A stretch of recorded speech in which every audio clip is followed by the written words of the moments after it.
podem ir. Felipe, boa noite, parabéns pela vitória. Uma das coisas que a gente viu no jogo hoje de mudança foi o Gerson mais atrás ali ao lado do De La Cruz e essa dupla funcionando muito bem, né? Acelerando muito o jogo, saindo bem da pressão. O De La Cruz muito rápido e o Gerson fazendo uma grande partida. Na minha opinião, ele vinha de algumas partidas abaixo e hoje a gente viu o Gerson ditando muito esse ritmo do meio-campo. Queria que você comentasse essa escolha, a preparação para esse jogo e a montagem desse meio de campo com os desfalques que você tinha. Obrigado. Bom, primeiro dizer que o Gerson é um jogador que se sacrifica muito pela equipe, muito pela equipe. E mesmo nos jogos que vocês podem ter visto ele abaixo, por exemplo, né, que foi cobrado na altitude no jogo contra a LDU, é o jogador que mais correu. Foi o jogador que mais se sacrifica, porque muitas vezes, como eu falei, ele tem que pressionar o atacante, o zagueiro, e depois voltar para ajudar o Wesley baixo, e ele corre muito e se sacrifica muito pela equipe. E ele nos dá uma possibilidade a ganhar o meio-campo de uma forma puramente qualitativa. Então, aonde ele joga, se ele jogar na meia, jogar de volante, ele é um jogador muito determinante, muito importante para mim.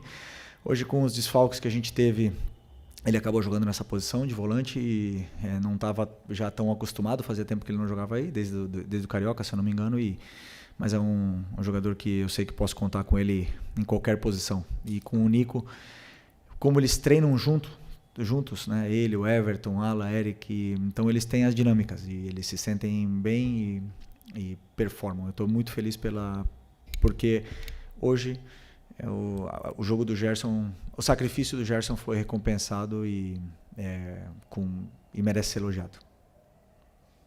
Felipe aqui, boa noite. Natália Brasil, Rádio Roquete Pinto. Ainda falando sobre mudanças, né? O Pedro iniciou o jogo no banco e eu queria ouvir de você, que é o comandante da equipe, o motivo dele ter começado no banco, porque no campo das especulações a gente fala sobre esquema tático, controle de minutagem, que ele pode ter algum problema físico em virtude da grave lesão que ele teve. Então, eu queria saber de você por que dessa escolha de não começar com o Pedro. Bom, o Pedro fez um grande jogo contra o Corinthians, mas, como eu falei para vocês também, para mim existe uma coisa que é a alta médica, que o Pedro está liberado para jogar e ele fez um grande jogo, mas não existe mágica. A alta competitiva, jogar a cada 3 dias, estar no nível dos companheiros, isso é outra história. E o Pedro não está no nível dos companheiros fisicamente. Ele não está. Eu sou o que mais quero colocar o Pedro. Eu sou o que mais estou desejando o Pedro chegar na sua forma física ideal para jogar com um modelo de jogo que pede, que todos sabem o que eu peço. Né? Para jogar dessa forma, a gente precisa de todo mundo 100%. E o Pedro não está 100% fisicamente. Não está, a gente nota. E depende dele. Depende dele cada dia treinar, cada minuto que ele tiver aproveitar, para ele poder estar no nível dos companheiros e poder ter cada vez mais minutos. Então, eu sei que ele é o melhor. E assim que ele tiver no mesmo nível físico que todos os outros, com certeza ele vai estar no campo, porque todo mundo sabe da qualidade do Pedro. Então só agora depende dele poder retomar essa forma física o antes possível e estar disponível para ajudar a equipe. Mas enquanto isso, continuar trabalhando. Felipe, Raíza Simplício da Gol Brasil e da revista Placar. Rapidinho, só para pedir para você completar essa questão do Pedro, você enxerga que é possível Pedro e o Arrascaeta jogarem juntos e o Flamengo pressionar o adversário, como você gosta que a equipe pressione, né? Queria que você explicasse isso. E, rapidinho, só para completar, queria que falasse da situação do Gonzalo Plata, né? Porque ele está com edema ósseo. Ele acabou jogando aquele jogo lá contra o Botafogo da Paraíba. Foi alguma questão de erro de planejamento? Ou ele estava bem e depois piorou? Enfim, ele perde aí os próximos jogos? Bom, a questão se eles podem jogar junto, obviamente que eles podem jogar junto. Eles jogaram em 2022, fomos campeões juntos, com o Gabi na equipe. Jogaram juntos agora esses jogos. E o que nós temos que ver é como o Arrasca está correndo, como o Arrasca está fisicamente, na melhor forma que eu vi nos últimos 5 ou 6 anos. E o Pedro precisa chegar nessa forma. A hora que o Pedro chegar na forma física ideal, no seu 100%, ele vai nos dar para a equipe o que a equipe precisa. E todo mundo pode fazer. Todo mundo. Só precisamos que ele esteja do mesmo nível físico que os seus companheiros no dia a dia. E, desculpa que... O Plata. O Plata teve um edema ósseo, um gesto estranho no joelho contra o Vasco, e teve um edema ósseo e ele teve muita dor nessa primeira semana, viajou para LDU, não conseguiu jogar, conseguiu se recuperar e a dor dele melhorou toda. Então teve minutos contra o Botafogo, foi espetacular como ele jogou, mas voltou a ter dor. E o joelho é um tema muito delicado, uma coisa que pode perdurar para a vida dele, e realmente ele está com dor, ele não está conseguindo performar, ele está muito frustrado, um cara que ama treinar, um cara super alegre, feliz e divertido, e hoje a gente vê quando ele está na maca que ele está triste, né? Então precisamos que ele se recupere o antes possível, porque sabemos do importante que é esse jogador para a gente. Felipe, tudo bem? Boa noite. Gabriel Orfo, canal Paparazzo Rubro Negro, Revista Placar. Parabéns pela vitória. Obrigado. Felipe, queria te perguntar sobre o Rodrigo Caio, né? Rodrigo Caio, que agora faz parte da comissão permanente do clube. Como que vem sendo esses primeiros dias com ele? Como foi a escolha do Rodrigo Caio para compor a comissão? E, embora, né, ele não faça exatamente a mesma função que o Daniel fazia, né, que era a questão de bolas paradas, tem muita gente nas redes sociais relembrando o gol do Léo Ortiz de hoje com o gol que o Rodrigo Caio fez contra o Grêmio, na Libertadores de 19. Queria saber se essas jogadas aéreas aí tem alguma coisa a ver com a chegada do Rodrigo Caio ou não, ou ele não tem nenhuma relação com isso. Obrigado. Bom, primeiro agradecer o Daniel Alegria, que começou comigo, estava comigo desde o começo, né, no Sub-17, me acompanhou toda essa trajetória, subiu comigo aqui profissional, me ajudou muito. Mas eu entendia que precisava uma mudança. Comentei com o Boto sobre essa mudança na comissão e de um perfil diferente, de uma pessoa diferente. E como vocês bem imaginam, eu e o Boto conversamos todos os dias, horas e horas e horas sobre tudo. É um cara que ama falar de futebol e está comigo, com os treinadores que ele trabalhou. E eu também gosto de perguntar muitas coisas para ele, sou muito inquieto e ele até liga para outros treinadores para eu perguntar coisas de tática. Então a gente se ajuda muito e ele me deu alguma opinião e alguns nomes, né, para poder completar essa vaga. Obviamente, quando eu escutei o nome do Rodrigo, já aprovei na hora, porque eu conheço a pessoa, o caráter e o profissional que ele pode ser. Ainda é novo, tem muito a aprender e veio para somar na parte do clube, né? Então estamos felizes com a sua chegada. Tem um impacto grande, né? Os jogadores respeitam muito uma pessoa íntegra como o Rodrigo e com a história que ele tem.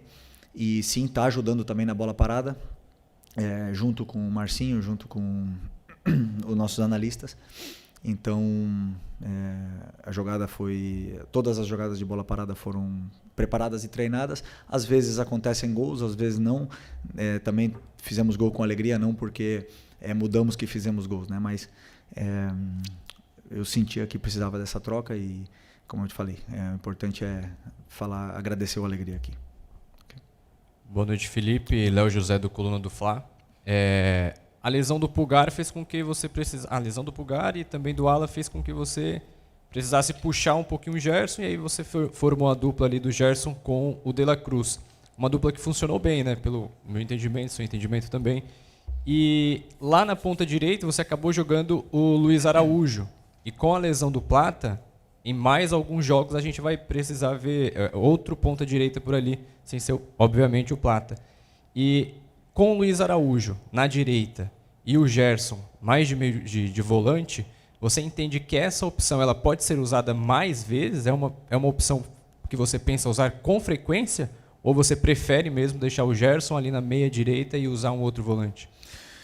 Eu sempre penso em escolher os melhores para poder montar um plano de jogo onde eu possa machucar o adversário.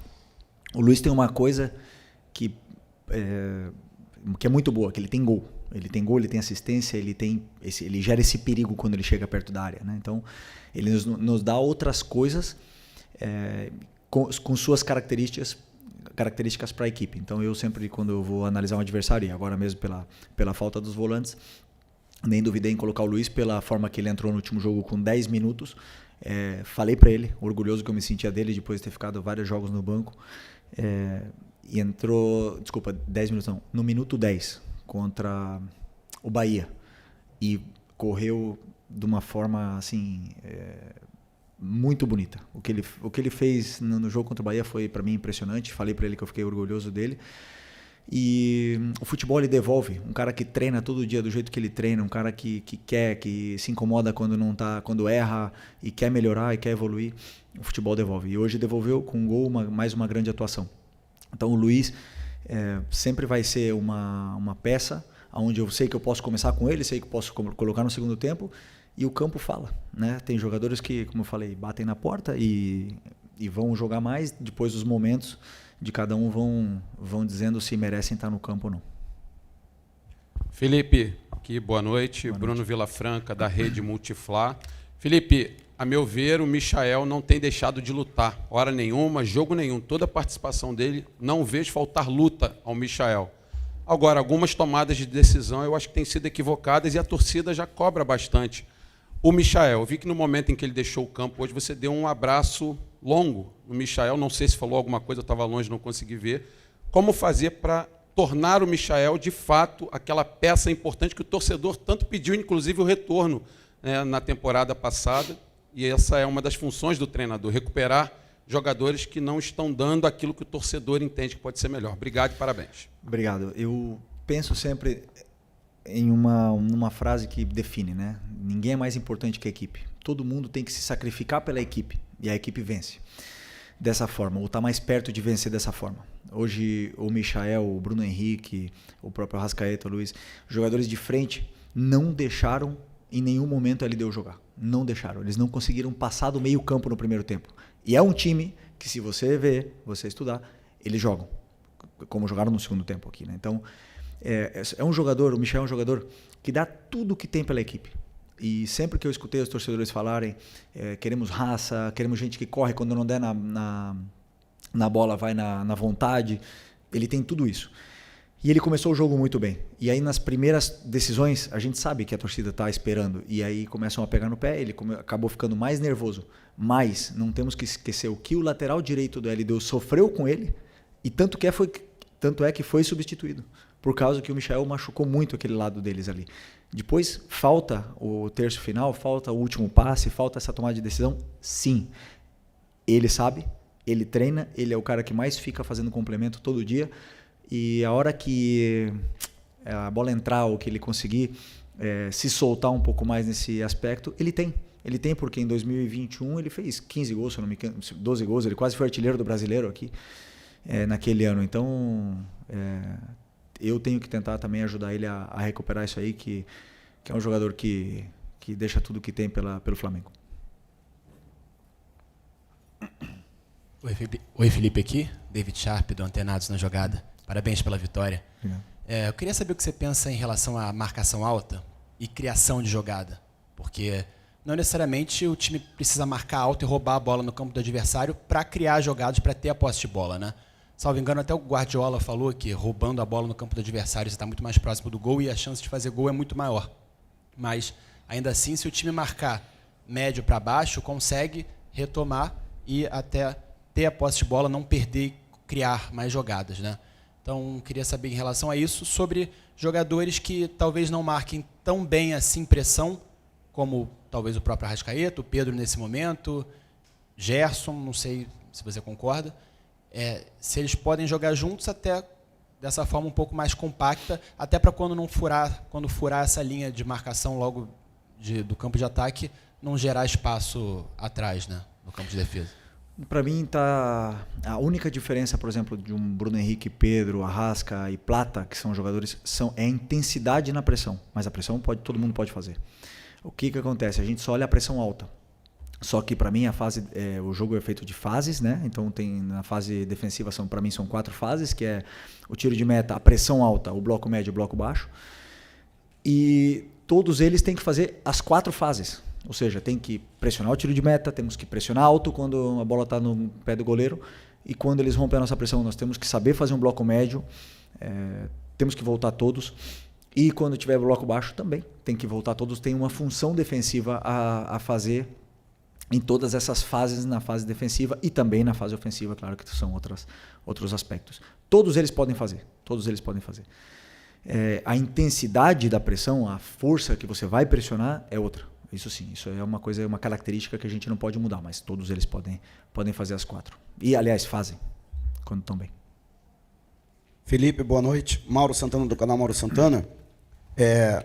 Não tem tempo no calendário do futebol brasileiro nem para chorar derrota, nem para comemorar vitória, né? Exatamente são 67 horas que você vai ter para recuperar a sua equipe já para o Clássico com o Botafogo no próximo domingo pelo Brasileirão. Tendo em vista a intensidade, principalmente no primeiro tempo que você cobrou da equipe, como é que você está vendo essa preparação e principalmente a recuperação dos atletas para esse compromisso e um adversário que também está motivado, que também obteve uma vitória na Libertadores? Vai ser um grande jogo, um jogo duríssimo, dificilíssimo. Eles têm um dia mais de descanso, né? Mas que não serve como desculpa. Agora nós temos que ligar a maquinária o mais rápido possível da recuperação, que esses jogadores possam se recuperar e possam chegar bem nesse jogo de domingo, né? Claro que os jogadores mais jovens se recuperam mais rápido, os jogadores com mais idade, com mais de 30, já vão ter uma certa dificuldade, mas tenho certeza que nós vamos chegar bem no jogo. Felipe, Isaac Andrade, Flavoz. O Flamengo jogou bem, o Flamengo venceu, mudou um pouco a história dele nessa trajetória da Libertadores, e foi muito elogiado, inclusive, na coletiva aqui pelo treinador da LDU. No momento de vitória como esse, eu acho que é interessante também analisar aquilo que de repente você planejou, aquilo que você cobrou, que você sente que o time trata com um pouco de dificuldade. O que foi isso hoje? O que, mesmo o Flamengo jogando bem e ganhando, ainda tem que melhorar, que você acha que não está no ponto ideal, que não foi feito hoje no planejamento do jogo? Não, mas interessante isso que você falou, né? Hoje vencemos e nos colocamos com possibilidade de passar de fase.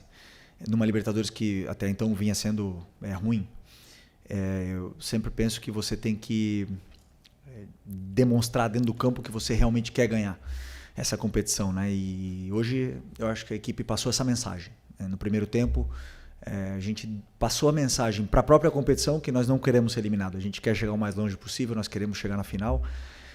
E o único caminho é esse aí. Levando do jeito que a equipe levou a intensidade, a vontade para dentro do campo, o sacrifício seria a palavra para mim. O sacrifício que todos levaram para dentro do campo passou uma mensagem para a própria competição que nós queremos seguir vivo nela. E nós temos muitos aspectos que melhorar, todos os jogos. E o jogo hoje, existem alguns, e agora a gente vai analisar amanhã de manhã, analisar o que foi feito no jogo, os aspectos a melhorar. E também depois preparar o jogo do Botafogo, que é outro jogo completamente diferente. Então, todo jogo nos dá um guia para seguir. Okay. Oi, Felipe. Sérgio Lobo. Parabéns pela vitória. Você é um cara que foi forjado, né? Teve sua extensa carreira jogando no futebol europeu, né? Veio para o Flamengo, encerrou aqui. E você tem toda uma cultura europeia de jogo. Queria saber, te ouvir, a opinião que você tem sobre a escolha do Carlo Ancelotti como técnico da seleção brasileira, por favor. Primeiro, dar as boas-vindas para ele. Já jogamos contra, né? Quando eu era jogador, bastante vezes contra ele. Nos ganhou até uma final da Champions, então é um cara que vem com o respaldo todo para tomar as decisões que ele tenha que tomar e que queira tomar. Não podemos nos enganar. O melhor futebol está lá. Os melhores jogadores estão lá, as melhores competições estão lá, os melhores treinadores estão lá. Essa é a verdade. E nós temos muito que aprender do futebol europeu. E então, muito bem que ele venha para cá e viva o futebol brasileiro, que não é fácil para ninguém, né? Então, que ele possa nos ensinar, que nós possa dar a sua experiência, que ele possa vencer e que ele possa trilhar um caminho de vitórias aí na nossa seleção que está num momento muito conturbado, né, politicamente. Então, precisamos de uma estabilidade, precisamos de alguém que tenha esse carisma e e que seja bem-vindo, que seja bem recebido por todos nós que, sem dúvida, precisamos muito de ajuda para continuar evoluindo e melhorando como um futebol em todo, em geral. Obrigado.